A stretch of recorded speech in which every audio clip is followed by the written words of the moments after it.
Hello and welcome to News Now. I am Perpetua Fasami Peter. And now the news in detail. The Senate is wading into the conflict between the Chief Justice of Nigeria, Tanko Muhammad, and Justices of the Supreme Court over issues bordering on welfare and working condition. President of the Senate, Ahmad Lawan, at the plenary on Wednesday, mandated the Committee on Judiciary, Human Rights and Legal Matters to, as a matter of urgency, wade into the crisis. Lawan gave the directive moments before the Senate adjourned plenary. 14 justices had, among other allegations, accused the CJN of neglecting their welfare and not carrying them along in managing the affairs of the court. The President of the Senate therefore directed Committee on Judiciary, Human Rights and Legal Matters to find out what transpired and recommend how the National Assembly can help.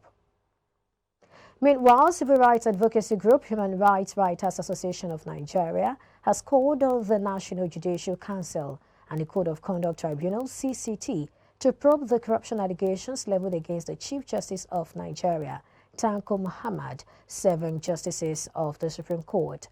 In a statement signed by the group's national coordinator, Comrade Emmanuel Omubiko, the group stated that the CJN should step down as chairman of the NJC for the investigation to be conducted.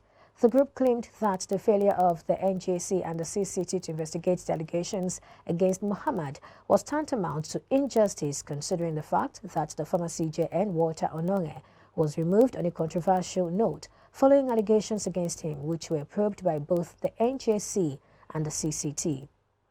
The CJN had, however, denied the allegations and described the petition of justices as dancing naked at the Market Square. And still on the Supreme Court saga, the Nigerian Bar Association has also stated that there is an urgent need for fundamental reforms of the administration and governance of the judiciary.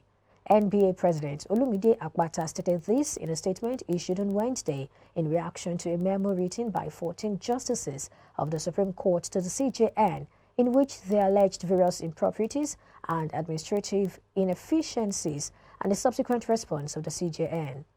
The NBA lamented that the situation has not only affected the judicial responsibilities of the justices, but also impacted on the justice administration process.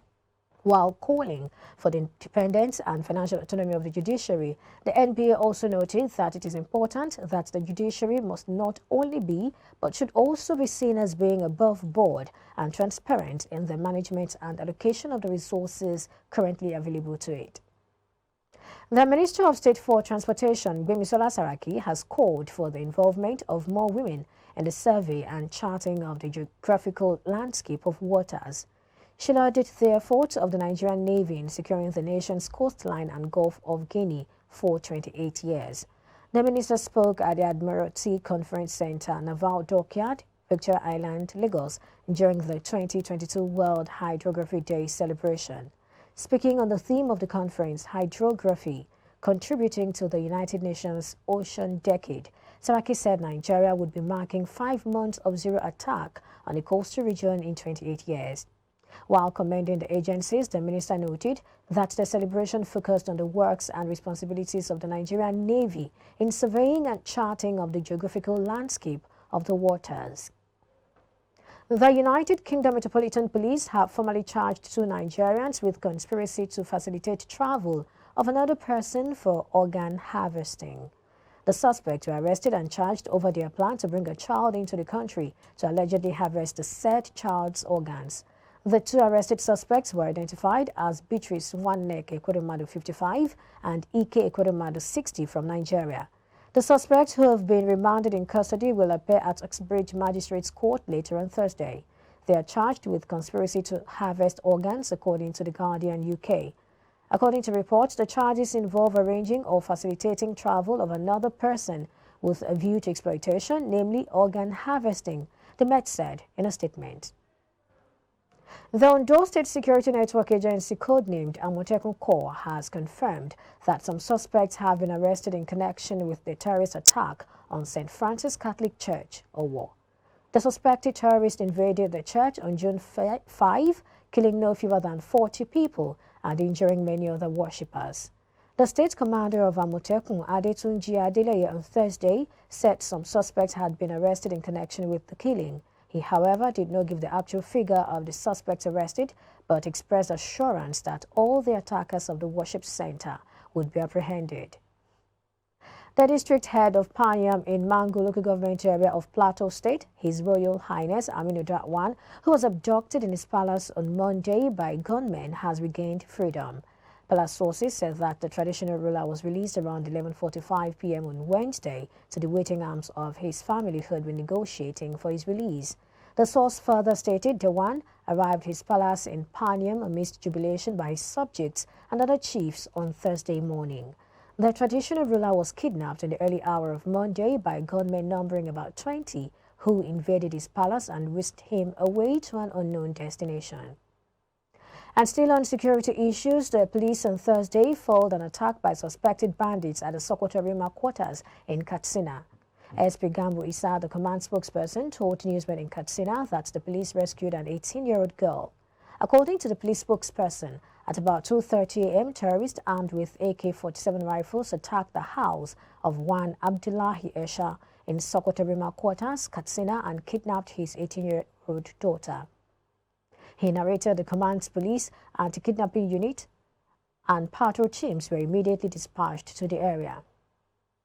Zamfara State Police Command has rescued 14 kidnapped victims during an intelligence, which led to search and rescue operation at Kunchin Kalgo Forest within Safi local government area of the state. Police spokesperson Mohammed Shehu, while disclosing this on Thursday in a brief statement, said those rescued include 12 adults and 2 babies. The police image maker further disclosed that on the 21st of June 2022, tactical operatives deployed along Kunchin Kalgo axis in collaboration with some individuals who have resolved to partner with security agencies in restoring peace to the state, acted on credible intelligence and stormed a suspected bandits' hideout. The Commissioner of Police, Ayuba N. Elkana, while handing over the victims to their relations, appreciated the government and people of the state for their continuous support and collaboration with the police. Elkana assured the people of intensifying efforts to safely rescue kidnapped victims and reunite them with their families while bringing their abductors to justice. Lagos-based lawyer Femi Falana, Senior Advocate of Nigeria, has stated that Nigeria's Independent National Electoral Commission, INEC, is empowered by both constitutional and electoral provisions to reject the names of candidates from political parties that ought not to be on the ballot in any election. Falana's remarks was in reaction to a statement attributed to a National Commissioner of INEC, Mr. Mohammed Haruna, to the effect that the Commission's responsibility did not include rejection of names submitted to it for an election by political parties. Haruna spoke against the backdrop of the submission of the names of Senate President Ahmed Lawan and former Minister of Niger Delta, Senator Godswill Akpabio, as senatorial candidates of the All Progressives Congress in the 2023 general election. But Falana faulted Haruna based on the provisions of the Electoral Act, stressing Section 84, subsection 1 clearly states that the political parties seeking to nominate candidates for the elections under this act shall hold primaries for aspirants to all elective positions, which shall be monitored by the Commission. The monitoring by INEC is mandatory. To that extent, any primary of a political party not monitored by officials of INEC is illegal. Both Lawan and Akpabio contested the presidential primary of APC.